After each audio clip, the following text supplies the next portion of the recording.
Back to another video और आपका आज वीडियो में आज जो वीडियो हम लेकर आए हैं उसका टाइटल है अमिताभ बच्चन को एंग्री यंग मैन बनाने वाले बॉलीवुड विलन प्राण की पूरी कहानी गुंडे एपिसोड 3। तो चलिए देख लेते हैं ये वीडियो। लेकिन इससे पहले इस वीडियो चैनल का ओरिजिनल लिंक आपको हमारी वीडियो के डिस्क्रिप्शन मिल जाएगा। सब्सक्राइब किया, लाइक शेयर को फॉलो इनके चैनल को। इसके अलावा लोग चैनल के स्ट्रीम लिंक भी हमारी वीडियो के डिस्क्रिप्शन मिल जाएगा। सब्सक्राइब किया, लाइक शेयर को फॉलो करें। चलिए देख लेते हैं ये वीडियो।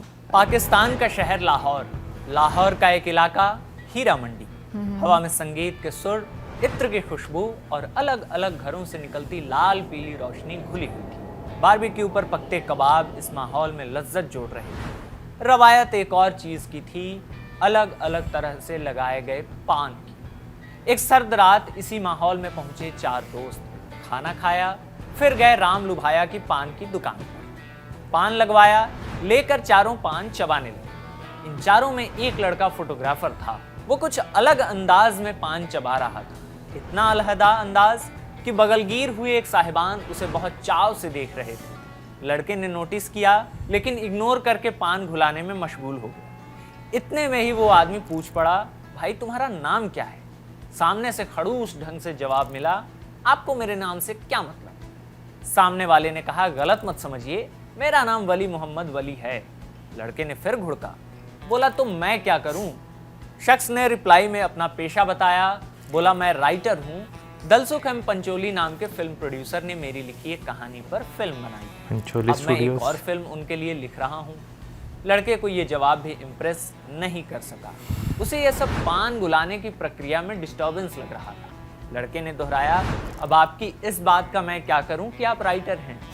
शख्स ने अब मुद्दे की बात की, कहा मेरी फिल्म पंजाबी में बन रही है। मैं कहना ये चाहता हूँ कि जिस तरह तुम पान चबा रहे हो वो मेरे कैरेक्टर से मैच करता है। तुम एक्टिंग करना चाहोगे फिल्म में?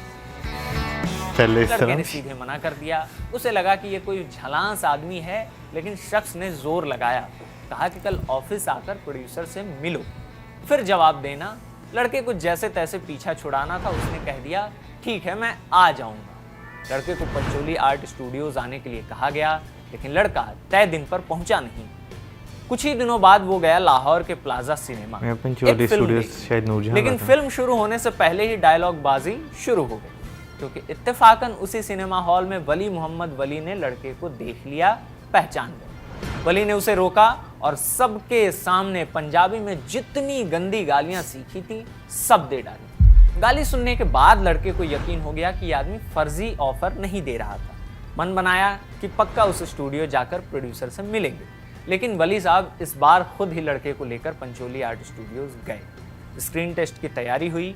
मोती बी गिदवानी ने ही लड़के का मेकअप किया। गिदवानी ही इस फिल्म को डायरेक्ट करने वाले थे। दलसुख पंचोली और मोती गिदवानी ने स्क्रीन टेस्ट देखा, लड़के की कुछ तस्वीरें देखी और उसे फिल्म ऑफर कर दिया, लगभग आदेश के स्वर में। और तब ये लड़का हाथ जोड़कर कहने लगा कि प्लीज़ सर, प्लीज़ मुझे एक बार अपने घर वालों से पूछ लेने दीजिए, क्योंकि मैं फोटोग्राफी छोड़कर फिल्म लाइन में घुसने वाला हूँ, तो घर वालों की सहमति जरूरी है। घर वालों की हाँ सुनने के लिए जो लड़का फिल्म के डायरेक्टर और प्रोड्यूसर के आगे हाथ जोड़ रहा था, वही लड़का आने वाले वक्त में ऐसा एक्टर बना कि माँ बाप ने अपने बच्चों का नाम उस लड़के और उसके किए कैरेक्टर्स के नाम पर रखना ही बंद कर दिया। इस लड़के का नाम था प्राण, और ये कहानी थी प्राण की पहली पिक्चर यमला जट की। नमस्ते, मैं आकाश हूँ। गुंडा सीरीज के इस एपिसोड में कहानी प्राण की, वो एक्टर जिसने पहली बार विलन कैरेक्टर्स को स्टाइल दिया, खास किस्म की मैनरिज्म दी, और जो अपने कैरेक्टर्स की तैयारी के लिए हिटलर और अब्राहम लिंकन से प्रेरित हुआ करता था।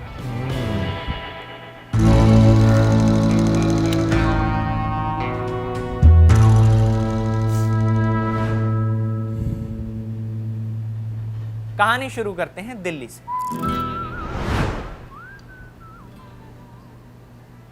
पुरानी दिल्ली का बल्ली महारान, यहीं रहता था प्राण कृष्ण सिकंद का पूरा परिवार।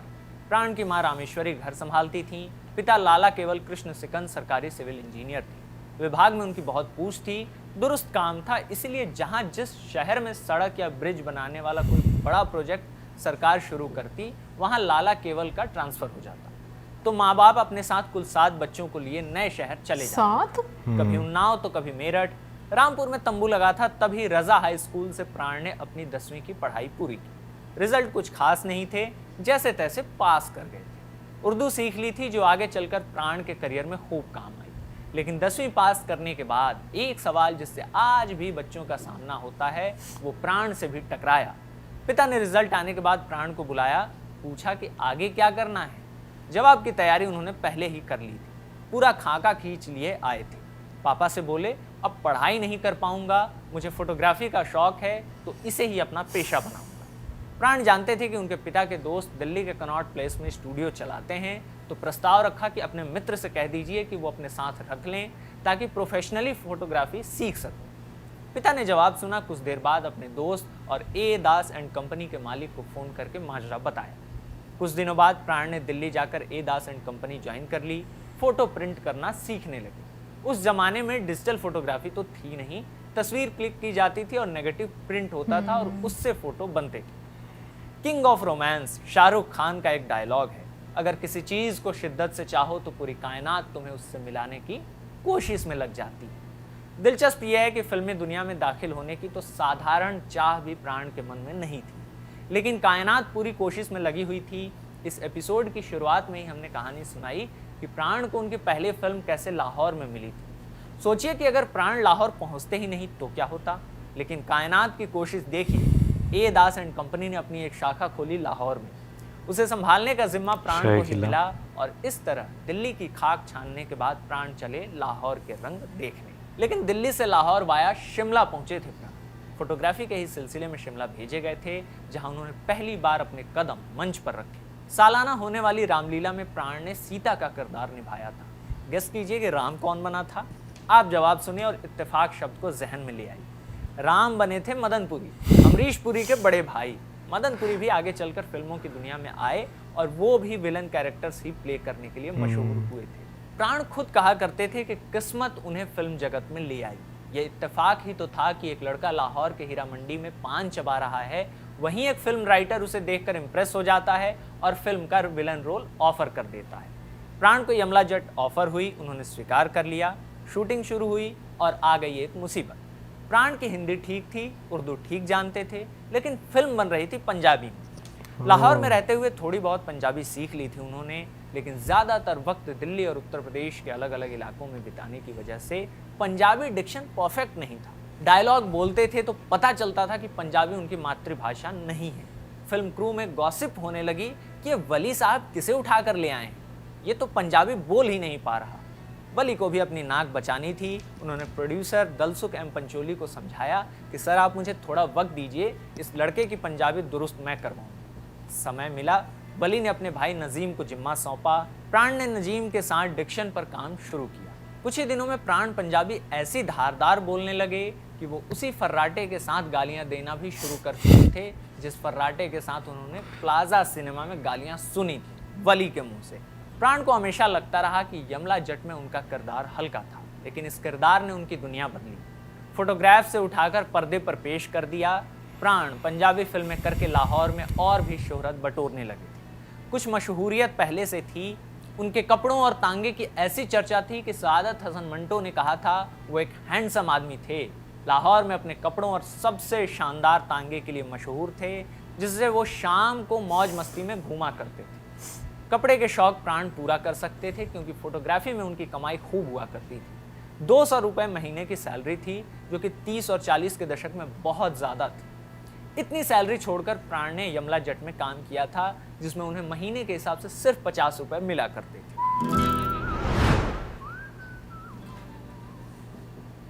1946 आते आते अविभाजित भारत का दरवाज़ा आज़ादी खटखटाने लगी और उसके बगल में खड़ा था एक भूत, विभाजन। दोनों चर्चाएं एक साथ हो रही थीं। प्राण लाहौर में थे। शुक्ला अहलुवालिया नाम की दिल्ली की एक लड़की से शादी हो चुकी थी, एक बेटा जन्म ले चुका था, नाम रखा गया था अरविंद। प्राण को डर सताने लगा था बंटवारे का। माहौल ऐसा बन चला था जिसमें लोग एक दूसरे के खून के प्यासे थे। प्राण ने इसी डर से 2 काम किए। पहले तो अपनी सुरक्षा के लिए एक रामपुरी छुरी बनवाई, हर जगह रामपुरी लेकर घूमने लगे। दूसरा काम, अपनी पत्नी और बेटे को इंदौर एक रिश्तेदार के पास भेज दिया ताकि दंगा भड़के और लाहौर छोड़ना पड़े तो ज़्यादा मुसीबत ना। प्राण को जिस बात का डर था वो होने वाला था। साल 1947 का 14 और 15 अगस्त आने वाला था, लेकिन उससे पहले आता है 11 अगस्त, जो कि प्राण के बेटे का पहला जन्मदिन था। इंदौर से पत्नी का संदेश आया कि बेटे के पहले जन्मदिन पर मौजूद रहना है, चाहे जो हो जाए।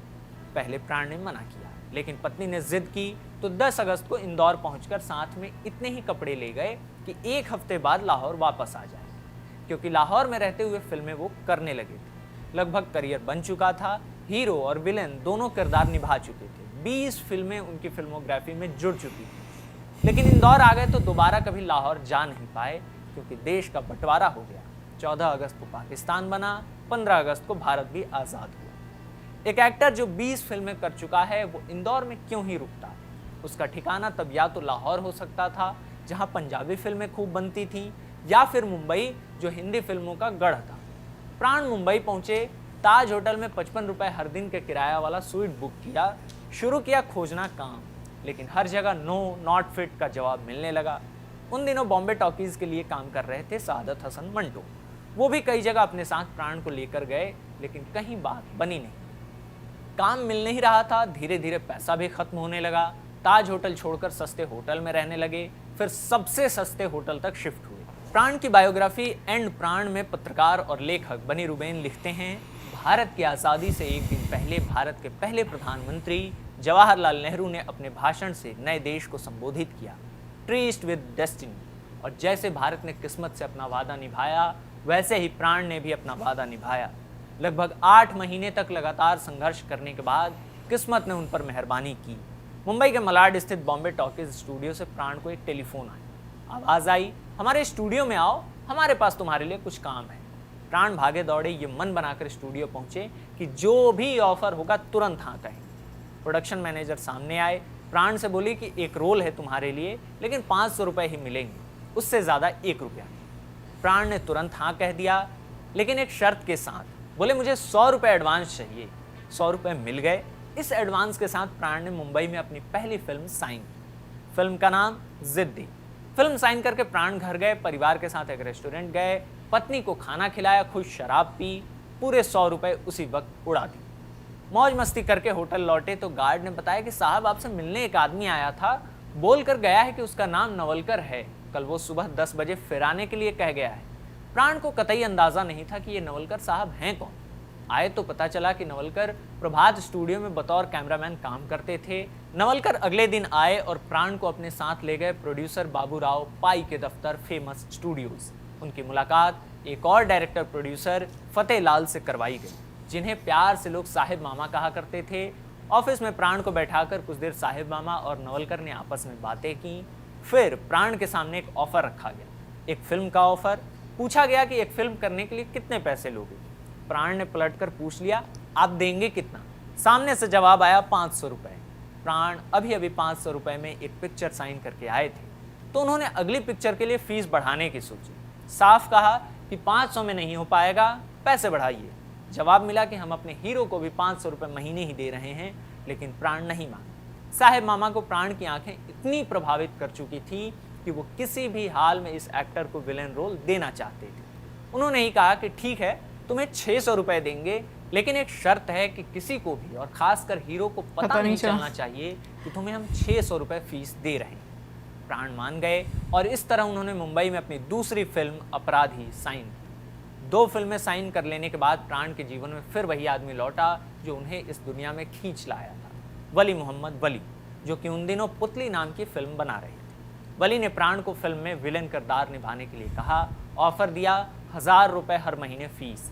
कुछ ही दिनों पहले जो एक्टर मुंबई की सड़कों पर धूल फांक रहा था, अब उसके पास 3 फिल्में आ चुकी थी और एक के बाद एक उसकी फिल्मों की फीस बढ़े जा रही थी। वो अपनी फिल्म के हीरो की फीस को भी लांघ चुका था। धार फुटते ही प्राण के हिस्से वो फिल्म आई जिसने उन्हें फिल्म इंडस्ट्री में स्थापित कर दिया। उस फिल्म के बाद फिल्मफेयर मैगजीन ने लिखा कि प्राण बॉलीवुड के नंबर 1 बैड बॉय हैं।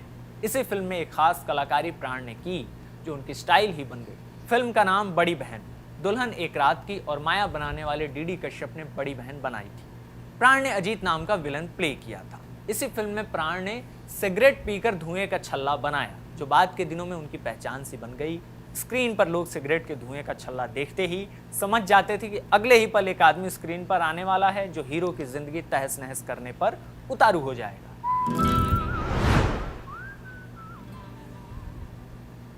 राज कपूर एक फिल्म बना रहे थे, फिल्म का नाम जिस देश में गंगा बहती है। फिल्म में एक डकैत होता है जिसका नाम है राका। राज कपूर ने ये रोल ऑफर किया प्राण को। प्राण ने फिल्म की कहानी सुनी, कैरेक्टर दिलचस्प लगा तो हाँ कह दिया। लेकिन राज कपूर ने चुनौती बढ़ा दी, बोले कि प्राण, तुम्हें लोग पसंद करते हैं क्योंकि तुम एक तरह की अपनी मैनरिज्म के साथ एक्टिंग करते हो, तो मेरी फिल्म के लिए भी कोई मैनर डेवलप करो जो राका की पहचान बन जाए, उसे और खतरनाक बना दे। राका कैसा दिखेगा से लेकर क्या हरकतें करेगा तक ये सब प्राण सोचने लगे, लेकिन समझ नहीं पा रहे थे कि क्या ड्रेसअप दिया जाए, क्या मैनर पकड़ा जाए। फिर दो घटनाएं घटी। एक दिन एक अंग्रेजी अखबार में डाकुओं के एक गैंग के पकड़े जाने की खबर थी। गैंग लीडर पुलिस की गोली से मारा गया था, उसे 21 गोलियां लगी थी। प्राण ने उसकी तस्वीर देखी, अखबार की कटिंग ली और राज कपूर को दिखाया। राज कपूर को आइडिया पसंद आया। तय हो गया कि राका ऐसा ही दिखेगा, कपड़े से लेकर बाल और मूंछ की स्टाइल तक उसी डकैत जैसी रख ली गई। अब मैनर पकड़ना था, तो एक रात नींद में सोते हुए प्राण ने कुछ ऐसा सपना देख लिया कि नींद खुल गई। बेड पर बैठ गए और दोनों हाथों से अपनी गर्दन सहलाने लगे, मानो गला चोक हो रहा हो। और उसी वक्त प्राण को ख्याल आया कि यही राका का स्टाइल होगा। इसमें एक साइकी भी थी कि डकैतों को हमेशा पुलिस का डर होता था, तो डर से पैदा होने वाली घुटन को दिखाने के लिए ये मैनर जम रहा था। राज कपूर को यह आइडिया भी जम गया और इसी तरह से पूरी फिल्म शूट हुई। राका प्राण के करियर की सबसे यादगार किरदारों में से एक है, गुंडाई के इंतहा दिखाने वाला रोल। लेकिन प्राण खुद कहते थे, राका ने गांवों में आग लगाई और लोगों को गोली मारी, लेकिन आखिर में उसने उस लड़की के लिए अपने हथियार डाल दिए जिससे वह प्यार करता था और जिसे उसने खो दिया। मैं उसे दुनिया के सबसे यादगार प्रेमियों में से एक कहूँगा, विलेन नहीं। पर्दे पर गुंडाई करने में प्राण पीएचडी कर चुके थे, डायरेक्टर प्रोड्यूसर की पहली पसंद बन चुके थे। जिस देश में गंगा बहती है रिलीज होने के बाद ये रौला और बढ़ा ही, लेकिन पेशेवर जिंदगी का चांद प्राण की पर्सनल जिंदगी पर बुरा असर डालने लगी थी। बनी रुबेन को दिए इंटरव्यू में प्राण ने कहा था कि मुझे याद है कि जब भी मैं पब्लिक में या सड़कों पर दिखता था तो लोग मुझे अरे बदमाश, अरे लफंगा कहने लगते थे, लेकिन मैं इन तानों को बिना किसी परवाह के नज़रअंदाज कर देता था। मेरी पत्नी शुक्ला भी इनसे परेशान नहीं होती थी, क्योंकि उन्हें हमेशा पता होता था कि मैं सिर्फ एक काम कर रहा हूँ और उसे अच्छे से कर रहा हूँ। लेकिन प्राण के बच्चों से इस समझ की उम्मीद कैसे ही की जा सकती थी। उनके जीवन में एक बेटी भी आ चुकी थी जिसका नाम रखा गया था पिंकी। पिंकी के स्कूल में उसकी सहेलियां यही फप्तियां कसा करती थीं, उनके पिता के रोल को लेकर चिढ़ाया करती थी। इस माहौल के बीच प्राण ने की उपकार नाम की पिक्चर। मनोज कुमार ने फिल्म डायरेक्ट की थी। इस फिल्म का ख्याल कैसे आया, इसकी कहानी सुनिए। मनोज कुमार की 1965 में एक फिल्म आई थी शहीद। भगत सिंह की कहानी दिखाई गई थी। मनोज कुमार भगत सिंह बने थे। प्राण भी इस पिक्चर में थे। डाकू कहर सिंह का रोल था उनका। शहीद बनकर तैयार हुई, फिल्म की स्क्रीनिंग रखी गई। मनोज कुमार ने तत्कालीन प्रधानमंत्री लाल बहादुर शास्त्री को आमंत्रित किया। शास्त्री फिल्म देखने आए। फिल्म खत्म हुई तो मनोज कुमार से शास्त्री ने पूछा कि क्या एक फिल्म नहीं बन सकती जिसमें हम जय जवान जय किसान की बात कर रहे हों। हमने जीके का सवाल रटा हुआ है कि जय जवान जय किसान का नारा किसने दिया? लाल बहादुर शास्त्री ने। ग्रीन रेवोल्यूशन और जवानों को समर्पित था ये नारा। अपने नारे को फिल्म में ढालना चाहते थे लाल बहादुर शास्त्री। मनोज कुमार ने प्रधानमंत्री की बात सुनी, तय किया कि इस थीम पर एक फिल्म बनाएंगे और इसी थीम पर पिक्चर लिखी गई उपकार। मनोज कुमार ने फिल्म में भारत का रोल किया। प्राण इस फिल्म में मलंग चाचा बने थे। एक और एक्टर इस पिक्चर में थे जो आगे चलकर प्राण की ही लीग के विलन बने, प्रेम चोपड़ा। उनके किरदार का नाम था पूरन कुमार। मदर इंडिया वाले कन्हैयालाल उपकार में लाला धनीराम बने थे। इसी फिल्म के बाद मनोज कुमार भारत कुमार के नाम से फेमस हो गए थे। प्राण ने 1967 में रिलीज हुई उपकार के जरिए उस फर्मे को तोड़ा जिसमें से हर डायरेक्टर प्रोड्यूसर उन्हें गुंडा बनाकर निकाल रहा था। इसी उपकार की वजह से प्राण को पहली बार बेस्ट सपोर्टिंग एक्टर के लिए फिल्म फेयर अवार्ड भी मिला। रुबेन अपनी किताब में लिखते हैं, 1960 के दशक के आखिर तक प्राण एक स्टार बन गए थे। प्रोड्यूसर और पब्लिक दोनों के मन में प्राण बैड की पहचान बन गए थे। जब प्रोड्यूसर अपने आने वाले प्रोजेक्ट्स के बारे में अपने रेगुलर डिस्ट्रीब्यूटर, फाइनेंसर से बात करते थे तो हमेशा यही डिमांड होती थी कि अगर आपकी फिल्म में विलेन का रोल दमदार है तो प्राण को लो। ऐसा इसलिए था क्योंकि डिस्ट्रीब्यूटर, जिनकी उंगलियां लगातार बॉक्स ऑफिस की नब्ज पर रहती थी, जानते थे कि ऑडियंस प्राण के अगले खास और रंगीन किरदार को देखने आएगी। आदर्शवाद के शीश महल पर बेरोजगारी और महंगाई के पत्थर चलने लगे। तंत्र जिस लोक के लिए स्थापित किया गया था उसी लोक के खिलाफ हो चला था। सिल्वर स्क्रीन पर इन सब से मुक्ति दिलाने उतरा एक नया हीरो, गुस्से से भरा और विद्रोह के सुर साधता हीरो। लेकिन हीरो की हीरोबाजी गुंडे की गुंडाई से तय होती है। गुंडे की मंशा से तय होता है कि हीरो कितना हीरोबाज होगा। यानी चुनौती हीरो बनने वाले एक्टर्स के लिए भी थी और विलन बनने वालों के लिए। प्राण दूसरे ब्रैकेट में थे, सबसे मजबूत और स्थापित, 2 दशक से ज्यादा पुराने खिलाड़ी। राइटर्स की एक जोड़ी ने कहानी गढ़ी, नए ढंग का विलन पैदा किया और उससे लड़ने आया नया हीरो, एंग्री यंग मैन यानी अमिताभ बच्चन। साल 1973 में जंजीर रिलीज हुई। इसमें 2 विलन थे, एक अजीत जिन्होंने तेजा का किरदार निभाया। तेजा सूट बूट पहनता था, सिगार पीता था, स्विमिंग पूल में तैरते हुए विस्की पीता था। लेकिन एक विलन और था, शेर खान। डायलॉग याद कीजिए, इस शहर में नए आए हो साहब, वरना शेर खान को यहाँ कौन नहीं जानता। जंजीर बनाई थी डायरेक्टर प्रकाश मेहरा ने, जो मानते थे कि अगर प्राण ने ये फिल्म करने से मना कर दिया होता तो ये फिल्म बनती ही नहीं। प्राण ने शेर खान बनने के लिए जो तैयारियां की उस पर आएंगे, लेकिन पहले इस फिल्म की तैयारी की कहानी सुनते चलिए। सलीम खान और जावेद अख्तर ने कहानी लिखी, प्रकाश मेहरा को सुनाई। मेहरा ने कहानी सुनते ही तय कर लिया कि शेर खान का रोल प्राण करेंगे। चलिए ये बात तय हो गई। तय करना था कि हीरो कौन होगा, विजय का रोल कौन करेगा। प्राण ने प्रकाश मेहरा को सुझाव दिया कि देव आनंद से मिलिए। मुलाकात हुई, देव आनंद ठहरे देव आनंद, बोले कि इस फिल्म में 2-3 गाने डालो फिर बनाओ। मेहरा ने साफ मना कर दिया कि नहीं, विजय का कैरेक्टर गाना नहीं गाएगा, ये उस टाइप की पिक्चर नहीं है। तो देव आनंद ने कहा कि ऐसा करो, ये कहानी मुझे दे दो, मैं बनाता हूँ। मेहरा ने ये ऑफर भी ठुकरा दिया और देव आनंद से किनारा कर लिया। फिर एंट्री हुई धर्मेंद्र की। धर्मेंद्र ने ये कहानी खरीद ली थी। प्रकाश मेहरा ने धर्मेंद्र से एक वादा भी किया था साथ में पिक्चर करने के लिए। दोनों बातें सिर टिकाकर बैठ गईं, लेकिन धर्मेंद्र व्यस्त चल रहे थे तो उन्होंने भी कहानी छोड़ दी। प्रकाश मेहरा से कह दिया कि आपको जो उचित लगे उसके साथ फिल्म बना लीजिए। तब जंजीर की कहानी सुनाई गई राजकुमार। कहानी सुनकर राजकुमार बोले, जानी ये मेरे टाइप का सब्जेक्ट है, मैं एक बार मुहिम में इंस्पेक्टर बन चुका हूँ, तुम इस फिल्म की शूटिंग मद्रास में करो। मद्रास को अब चेन्नई कहते हैं। मेहरा को एक ख्याल जमा नहीं, क्योंकि कहानी की सेटिंग मुंबई में थी, तो लोकेशन की वजह से राजकुमार ने भी ना कह दिया। ऐसा लगने लगा था कि ना कोई हीरो मिलेगा और ना ही जंजीर बनेगी।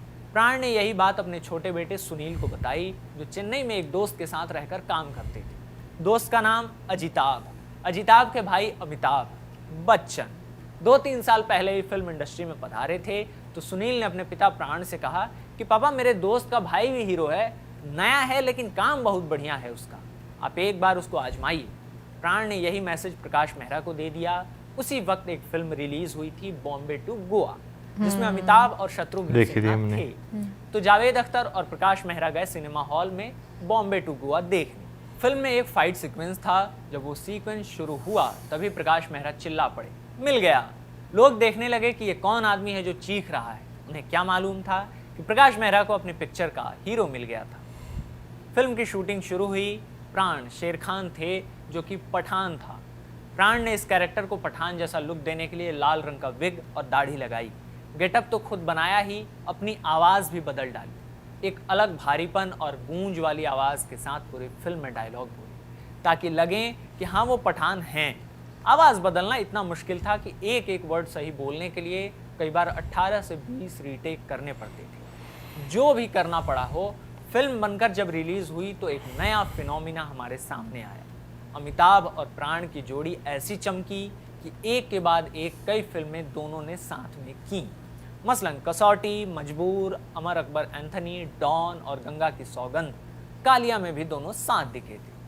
प्राण ने वो लकीर खींची जिसके सहारे कई एक्टर्स आगे बढ़े और उन्हीं की श्रेणी के विलेन बने, या कहें कि उतनी ही शोहरत कमाई। मसलन अमरीश पुरी, जो कहा करते थे कि प्राण साहब का स्क्रीन पर आना बहुत बड़ी मुसीबत बन जाता था, क्योंकि वो डर पैदा करते थे। जब मैंने 1940 के दशक में फिल्में देखना शुरू किया तो मुझे वे बहुत हैंडसम लगते थे, लेकिन उनकी आंखें बहुत साफ थीं। उनका जो स्टाइल था वह था एक के बाद एक बहुत छोटे वाक्य बोलने का। वो चबा चबा के बोलते थे, तो वो स्टाइल ऑडियंस को अच्छा लगता था, क्योंकि वे सुनाई देते थे और समझ में आते थे। और जैसे जैसे 1950 के दशक में वे बड़े हुए, सुरैया के साथ बड़ी बहन में सिगरेट के धुएं के छल्ले छोड़ने का उनका स्टाइल बहुत पॉपुलर हो गया। इसी तरह उनकी आंखों का खास लुक भी ऑडियंस को यह इशारा देता था कि वे कुछ करने वाले हैं। उनसे इतनी नफरत की जाती थी कि कोई भी नए जन्मे बच्चे का नाम प्राण नहीं रखता था। प्राण के प्राण होने का अंदाज़ा इस बात से भी लगा सकते हैं कि वो एक साथ 10-15 फिल्मों की शूटिंग करने लगे थे। हर फिल्म में बोलने का टोन अलग होता था, फिर भी कभी किसी सेट पर वो भूलते नहीं थे कि कहाँ किस टोन में डायलॉग बोलना है। प्राण की कारीगरी या कहें कि शगल ये था कि जो रोल उन्हें मिले उसे एक खास लुक दिया जाए और कोई भी लुक रिपीट ना हो। जंजीर में जब वो पठान शेर खान बने, उसी वक्त प्राण के बहुत अच्छे दोस्त मनोज कुमार ने उन्हें एक फिल्म शोर ऑफर की, जिसमें प्राण का रोल एक पठान का ही था। ये जानते हुए कि मनोज कुमार की ही उपकार ने उन्हें बतौर स्टार एक नया आयाम दिया है, प्राण ने शोर में काम करने से मना कर दिया, क्योंकि उन्हें लगा कि जंजीर में पठान बन रहा हूँ तो शोर में भी पठान नहीं बनूंगा। दुनिया भर के मशहूर और कुख्यात लोग प्राण को बहुत पसंद आते हैं, इसकी छाप भी उनके काम पर दिखती है। 1965 में रिलीज खानदान में उन्होंने अपना पूरा मेकअप और गेटअप जर्मनी के तानाशाह हिटलर जैसा रखा, हेयर स्टाइल और मूछें भी हिटलर जैसी। अमर अकबर एंथनी में उन्होंने अमेरिका के राष्ट्रपति रहे अब्राहम लिंकन जैसी वेशभूषा और मेकअप धारण कर लिया। जुगनू फिल्म में एक प्रोफेसर का रोल कर रहे थे तो बांग्लादेश के संस्थापक राष्ट्रपति मुजीबुर रहमान की तरह कुर्ता, विग, चश्मा और मूछें लगा ली।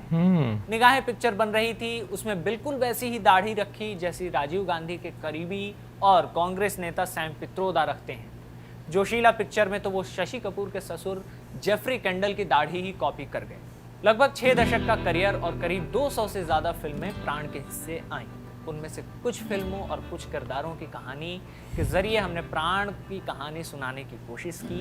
इस कोशिश के बारे में आप अपनी राय कमेंट बॉक्स में बताइएगा कि प्राण का कौन सा किरदार आपको बहुत पसंद आया या आपको बहुत डरा गया। गुंडा का ये एपिसोड यहीं समाप्त करते हैं। इस एपिसोड को रिकॉर्ड किया है इरशाद ने। मेरा नाम आकाश है। खबरगांव देखते रहिए, गुंडाई देखते रहिए। शुक्रिया। भाई समटाइम्स जो है ना, किस्मत आपका दरवाज़ा जो है वो खड़का रही होती है, लेकिन आप जो है ना ऐसे खड़े होते हैं कि शायद कुछ भी नहीं है। ये जो है ना अगला बंदा मेरे से मजाक कर रहा है, जैसे जो है वो उनके साथ हुआ, प्राण जी के साथ जो वली मोहम्मद साहब थे, उन्हें एक ऑफ़र ही दी ना उनके एक स्टाइल से इंस्पायर होकर। तो समटाइम्स बाकी इस तरह हो जाता है चीज़ें। बिल्कुल, लेकिन जो उनका करियर और पूरी उनकी एक जर्नी रही है, पहले वाले एक्टर्स में मैं देखती हूँ कि ये चीज़ बहुत थी कि लाइक ज़्यादा रिस्पॉन्सिबिलिटी थी उनकी अपने करेक्टर को लेकर। कि वो जो रोल प्ले करते हैं उसके बारे में रिसर्च करना, सोचना, कहीं से इंस्पिरेशन लेना, डायलेक्ट चेंज करना। तो मुझे लगता है कि आजकल के एक्टर्स से ज़्यादा पहले वाले एक्टर्स ज़्यादा मेहनत करते थे। यार इसमें तो कोई शक नहीं, उनके करेक्टर्स आप देखें ना तो आजकल के जो है ना ज़्यादातर आप एक्टर्स देखें तो उनकी एक्टिंग स्टाइल जो है वो ज़्यादा फेमस है। पुराने अगर एक्टर्स की बात करें ना, उनके एक्सप्रेशंस वो बहुत ज़्यादा फेमस है। अभी जैसे हम मदन पुरी साहब की बात करें, अमरीश पुरी साहब की बात करें, प्राण जी, फिर उसके बाद प्रेम चोपड़ा जी, जो कि बड़े मशहूर विलन अपने टाइम में जो है वो रहे हुए हैं। इवन के और भी रज़ाक खान साहब की बात करें, अपने उनके रोल में एक्सप्रेशन आपको नजर आते थे और इवन विलन से वाकई में डर लगता था बचपन में ना उनको देखकर। ये हकीकत वो जो मूवी थी ना जिसमें गाना जीता था जिसके लिए, क्या नाम था उस मूवी का, उसमें जो विलन होता था एक, वो जो तलवार लेके सारों के पीछे चढ़ जाता था, वाकई डर लगता था देख कर। लेकिन आजकल मुझे लगता है कि ना ज्यादा लुक्स पर, यानी कि आपकी फिजिकल अपीयरेंस क्या, उस पर बहुत ज्यादा फोकस किया जाता है। मैं ये नहीं कह रही कि मेहनत नहीं करते आजकल के एक्टर, बिल्कुल करते हैं, लेकिन दोनों की अलग अलग मेहनत है। जैसे उसमें बोला गया कि प्राण जी का जो देखने का अंदाज था, लोगों को पता चल जाता था कि अब विलन कुछ करने वाला है, और विलन का बहुत एक स्ट्रॉन्ग ऑरा रहता था। सो बाकी अच्छा लगा जानकर। एंड उस ज़माने में ना, पुराने ज़मानों में फिल्मों में जो विलन होते थे ना, बेशक वो फीमेल्स नेगेटिव रोल में या मेल्स नेगेटिव रोल में, उनका ना एक स्पेसिफिक स्टाइल आपको जो है वो नज़र आता था। आज के तो टाइम में क्या नाम लेते हैं, हीरो भी वैसा, विलन भी वैसा, बंदे का समझ नहीं लगती वो किसकी साइड पे जाए। बिल्कुल। बाकी कमेंट सेक्शन में आप जरूर बताइएगा आपको। इसलिए आज की वीडियो मिलेंगे next time. Subscribe. Good bye.